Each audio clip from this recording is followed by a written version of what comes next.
hello, my podcast people, and thank you for joining me for episode 500 of Maestro On The Mic, my favorite podcast. I know that intro is a little bit different than I normally do, but that's because it's a little bit different of an episode. It's episode number 500, and we are celebrating. We're going to jump right on into the episode. I'm starting it off with a big thank you.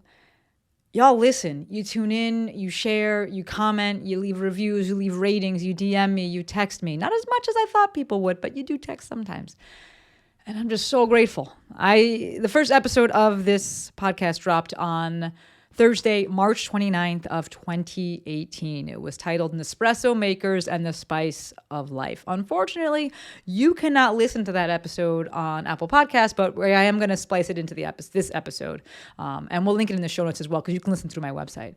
But you cannot listen on Apple Podcasts because Apple Podcasts only shows 300 episodes at a time. And I'm kind of like pat myself on the back. And I'm like, yeah, what's up? 500 episodes. We got 200 episodes more than Apple Podcasts can even show. And I think that's pretty dope. It's actually pretty frustrating as well, because there's a lot of guest episodes in the beginning that were just bomb. But I can link it in. We'll splice it in. I'll link it in the show notes. And it's just, thank you. That's really what all of that is to say thank you for listening. Whether you just started today or you're a super OG and you've been here since day one, thank you. I got to give a special shout out to my guy, Jimmy McKay. He got me started. He is the host of PT Pinecast. He's just an awesome fucking dude. But he was really pushing me to start the podcast. And then he guided me to start the podcast once I was like, okay, I'm finally going to I'm ready to do this. And a lot of the stuff that I'm doing today and the tech and things that I use, it's what he suggested then. And I'm still using it. As of today, when I'm recording this, so I'm recording this before, obviously, this drops. This episode's going to drop on Thursday, August 10th. I'm recording this in July 24th. Had to batch some episodes because they got a big announcement that I'll announce. I don't know when I announce it. But at the time of this episode, we have 1.2 million downloads. Like, holy shit. It's been going for 5 years, 4 months. So maybe that's not that impressive to some people who get like 1 million downloads in like, I don't know, 3 months. But like for most podcasts, that's actually very impressive. I will say it and I'll pat myself on the back. Because most podcasts have like 8 episodes and people stop. So 1.2 million downloads. That is all you folks. You folks are fucking amazing. And 242 reviews at the time of this. So just thank you. The podcast has very much become my favorite thing to create. I love that we've moved into video, and I'm stoked to do more. I got to shout out my team as well. Courtney, she's the editor, she's the publisher. Make sure that's, she puts the actual podcast up so that you folks can hear it. Lex makes sure that it's actually up. She does the episode artwork. Some logistical things as well. And Joe does all things YouTube video podcasts, and it's a phenomenal team, and I'm grateful for every single one of them. And I'm like amazed that I have this team, because I remember when I went to outsource and I was terrified of doing it. I didn't even have, Lex helped me early on. And then Jenny, she was like, you got to hire it out. You got to edit, you got to bring on an editor for this. Like, it's taking so much time. And I was terrified of doing it. And now I'm so, so grateful for each and every one of them. So Courtney, Lex, Joe, I know you listen to this. Thank you. You folks you three are just, I couldn't do without you. So thank you. The rest of you, thank you. Once again, these numbers and me continuing to do this, it's all made possible by you. So thank you. Today's episode, I want to share 5 lessons that I've learned while recording 500 episodes. But first, I'm going to splice in episode number 1 so that you can hear just how far we've come. Hey, DJ, can you hook that up?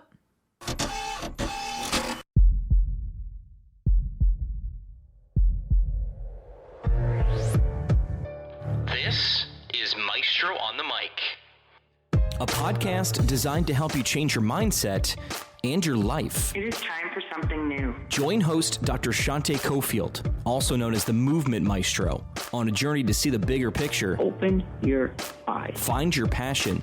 And discover how movement unites us all. Let's get it poppin'. This is Maestro On The Mic. I'm the maestro, and you're about to get maestrofied. 3, 2, 1. Maestro here, and I wanted to talk to you about something that happened today. I was texting with one of my friends, because that's what I do all the time, and she was telling me about how she wanted to get an espresso maker. And my first reaction was, why in the hell would you want to get one of those? Right? Like, I actually just got a coffee maker that is kind of like a 2-in-1. It has one side that you can use for making kind of like your travel mug thing, and the other side that you can use for making multiple cups of coffee. Game changer, right? I had a Keurig before, but it was a single serve Keurig, and then if anybody came over, any friends came over, my family came over, you would be praying they didn't ask for coffee because it takes like 27 hours. So, I got this new one and I was pretty pumped about it. And my friend doesn't have a coffee maker. And so she was like, yeah, maybe I'll get an espresso maker. And like I said, first reaction was, why the hell would you want to do that? But as with everything, I take a step back and I kind of try to see what the life lesson is with it. Not to sound, cliche or whatever word you may want to use. But I think in this case, it speaks to that concept of variety is the spice of life. And that's one of the things that I tell everyone who reaches out to me and is asking about, how should I go about starting to have a social media presence or anything like that. Everyone else is out there, everyone's doing things, and how am I going to be any different? The reality is there are 57 different kinds of salsa on the shelf for a reason. There are 3 different kinds of gas stations on the corner for a reason. Variety is the spice of life. And while it may seem like just another brand to you, just another way of saying the same thing to you, it's not to someone else. Perhaps they just like how you say it. They like the analogy that you use. They like your voice. They like the font you use. It could be anything. But it speaks to this concept that variety is the spice of life, and you can succeed simply because of that. I think far too often people really try to start something new and they just sit there beforehand trying to think about, how can it be different? How do I not say the same thing? The reality is, in my field, this movement world, it's all the same thing. It's just that kaleidoscope of movement. And Adam Wolf, my good buddy, introduced me to this concept with one of his quotes. I think it's a Benjamin Franklin quote. I may be wrong with that. But either way, he introduced me to this quote and this concept that it's all just a kaleidoscope, right? It's all the same information, and you just turn that dial just a little bit and you end up with your take, your vision, and you present that to the world. And that will resonate with some people, and those people will become your crew, your cronies, your posse, whatever. And for other people, it won't resonate with them, and they follow someone else. And that's fine. We need that. We need that variety. So, long story short here, the Nespresso maker giving me some insight to life today, and the fact that variety is the spice of life. Don't let the fact that there are others out there doing what you want to do stop you from doing what you want to do. Your voice may be just what someone needs. Your take may be just what resonates with someone. So, go out there, do whatever it is that you're wanting to do, whether it's starting a podcast, starting a social media, following, I shouldn't say media following, starting to have a social media presence, starting a Facebook page, starting a website, starting a blog, starting whatever. Go out there and do it. All right, variety is 100% the spice of life. Till next time, Maestro out.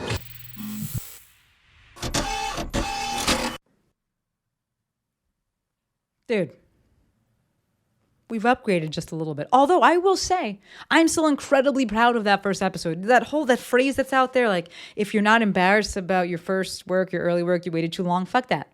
I'm proud as shit of my early work.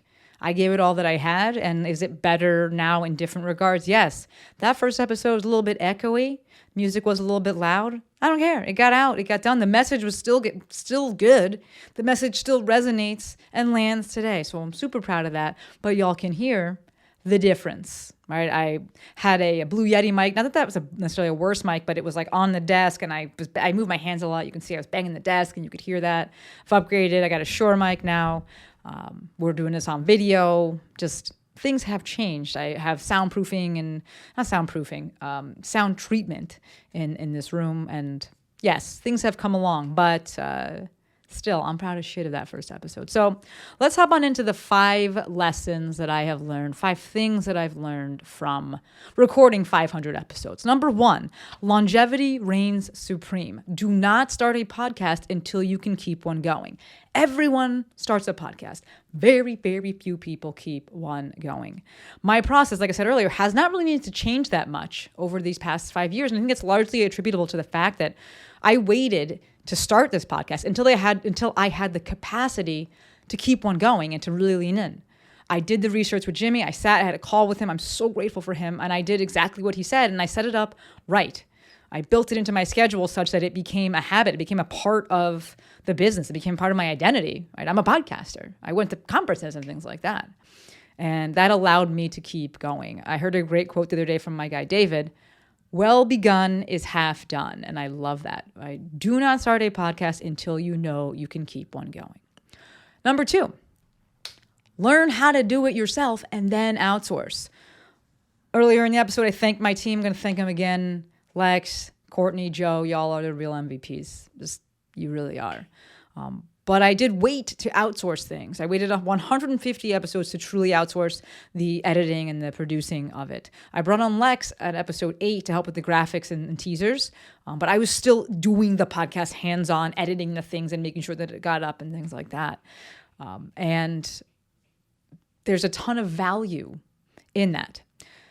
One, there have been times recently where my skill set has been needed, right? People get sick. Like, I don't have some massive fucking team. And nor am I going to be like, figure it out. Like, life happens. And it's really great if life happens for you to be like, it's okay, I got this. Yes, you can also just be like, the podcast didn't go out. It's totally fine. But for me, I would rather throw myself in the road than not show up for something that I said I was going to do. So to me, being able to edit these things and put the podcast episodes up and troubleshoot things is hugely valuable, right? The show always goes on, and for me, there's no stress with that, right?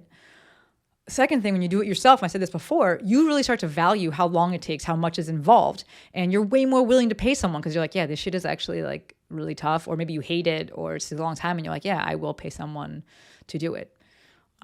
3, if you do it yourself, you can help that person in terms of what your system is and like the system that you have found to work. Obviously, if you're going to truly outsource, then allow that person to do their thing as well, especially if they're coming in with, they're very proficient with this. But if it's someone that you're kind of training, then this makes it even easier. You can do a screen recording of things and be like, hey, this is how I do it, X, Y, Z, and get that done. I have zero judgment if you don't want to try to do it yourself. If you're like, no, fuck this, I'm outsourcing it from the get-go. Amazing. But most of you listening to this, many of you listening to this, have more time than you do money to invest in this business, this online business that maybe is right now just kind of burgeoning. It's a kind of a hobby kind of thing. It's in its early onset. Maybe it's a side hustle. To that end, use that time to get in the trenches yourself. I think that doing these things yourself, in addition to all the things I just listed out, is a phenomenal way to ensure the safety, if you will, and the longevity of your podcast, because you know that you can always put it out yourself, push come to shove.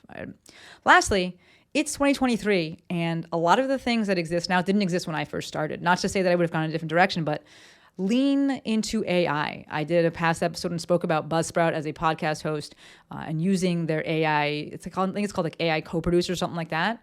And that will help you with show notes, and that'll help you with titles and things like that. Lean on that, right? Learn how to do things yourself, and then after that, you can outsource.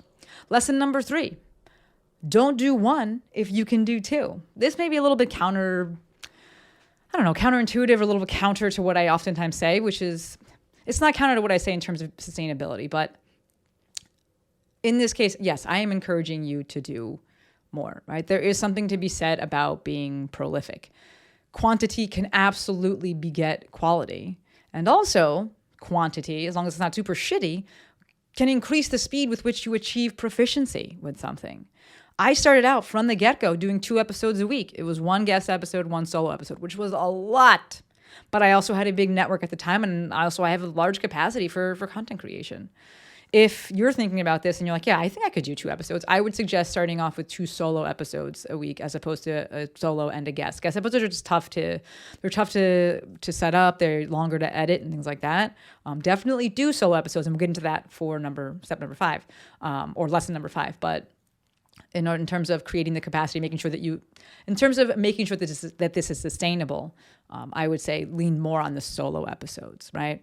I did take a break in the middle, but all that meant was that I went down to one episode for one of the summers. I went down to one episode a week instead of two for a little bit, and then back up to now we are back at 2 episodes a week. When you have more content, it's more touch points for the audience, builds trust faster. It's more reps for you, builds clarity quicker. It's more creative space for you, right? So you can talk about more things. You just got more real estate there. It helps you build the metrics faster, right? You have twice the amount of episodes that are going out, twice the downloads. Right? This is all about capacity, which is very on brand for me. So don't do one if you have the capacity to do 2 episodes. I should say that 2 episodes, not 2 podcasts, 2 episodes. All right. Number 4. Do not start a video podcast until you have recorded at least 100 audio-only episodes. I did a podcast episode about this recently. It was episode 491, my podcasting process, and I speak about this vehemently. Like, do not start a video podcast until you have at least 100 audio-only episodes recorded. Video adds a ton of friction. I started with video around episode 420, I believe, and it was hard for me, right? I already had 400 plus episodes, and I'm hugely proficient with this. I never shut up. It's easy for me to talk off the cuff, things like that. And this was difficult for me. So I'm thinking about people that just inherently have more difficulty with content creation and the fact that it will very likely stop them if they add video from the get-go, right? So lesson number 1 here was that longevity reigns supreme. And I want you to set yourself up for that longevity. I want you to set yourself up for that success.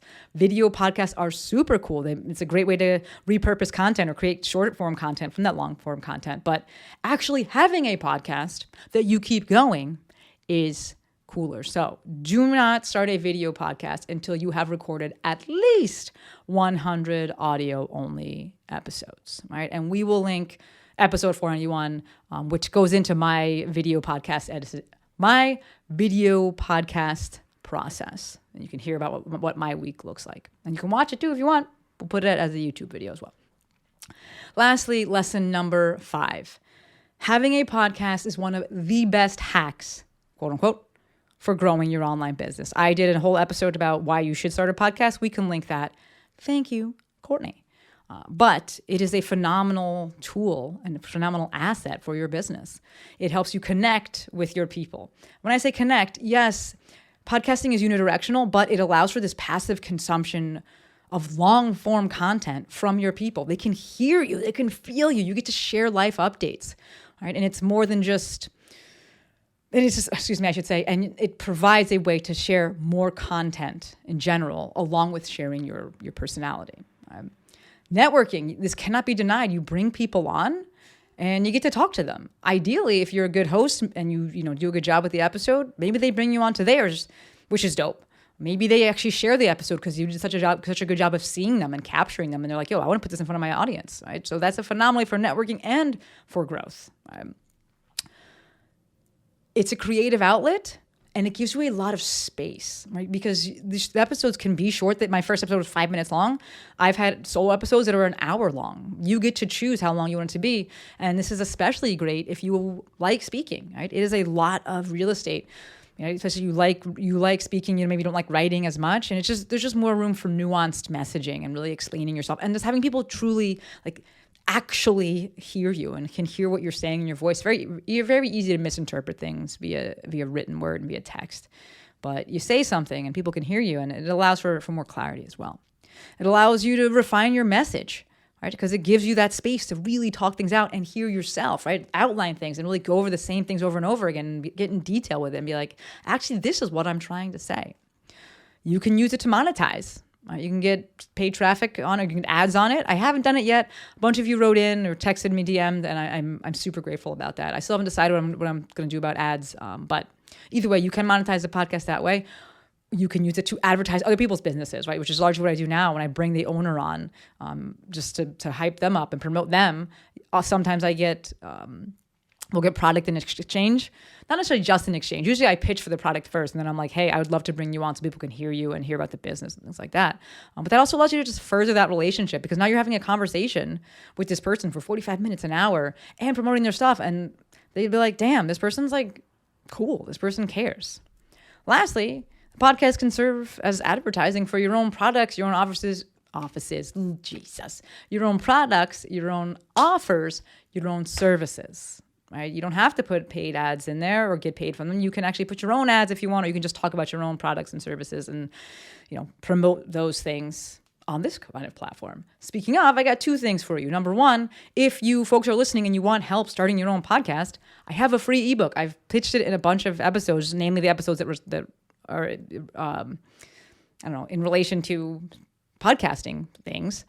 But we will link that in the show notes. It's a free ebook. It goes over literally everything that you need to know to start a podcast. It has been downloaded hundreds of times. And I know that people have started podcasts. I've been on some of these people's podcasts myself. And I'm like, this is fucking amazing. So if you want to start a podcast, you're like, where do I start? I want guidance. What kind of equipment do I get? How do I host it? How do I get the podcast onto the players? What should I talk about? How do I interview people? How do I have remote podcasts? How do I have multiple hosts? It's all in the ebook and it's free. Free 99. Link in the show notes. Lastly, a little reminder that the waitlist is open for round 14 of my Instagram Intensive. The Instagram Intensive is a 6-week online group coaching program that teaches health and fitness that teaches health and fitness professionals exactly how to use Instagram for online business. We will start on September 4th, which is about a month from the day that this episode drops, if you're listening to it that day. The waitlist gets priority access to registration, and they also get $100 off the ticketed price. So all of the details, we'll drop that in the show notes. You can clicky click, tappy tap, go check that out. DM me if you got any questions. I cap the intensive at 50 people to ensure quality. All right, go check it out. The FAQ section is dense as hell, answers all the questions, right? But let's bring it back to the episode. 5 things that I've learned from 500 episodes. Number 1, longevity reigns supreme. Do not start a podcast until you can keep one going. Number 2, learn how to do it yourself and then look to outsource. Number 3, don't do one if you can do 2. Number 4, and again, I'm talking about episodes, weekly episodes, okay?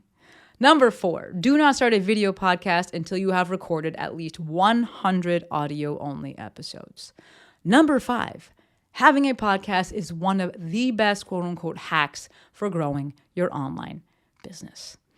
If you've been thinking about starting a podcast, folks, do it. It has been an absolute blast recording these 500 episodes, and I have no plans on stopping. If anything, I'm obviously going to do more, but there may be, and I've dropped this before, talked about this, a different podcast, a new podcast come about with Jill, Business and Bullshit. That name is already taken, so we got to figure something else out. But if anything, I'm going to add podcasts in addition to continuing to put out podcast episodes for Maestro On The Mic, because I love it.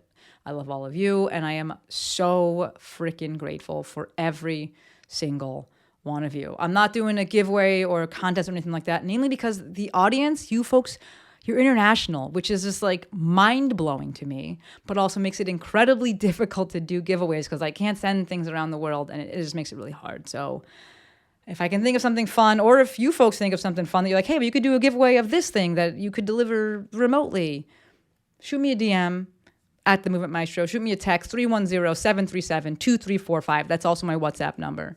And let me know. I'm open to all the ideas because I do want to celebrate all of you, and I do want to thank all of you because this podcast happens because of you. So again, 500 episodes, just thank you. Cheers to 500 more. Until next time, friends, Maestro out.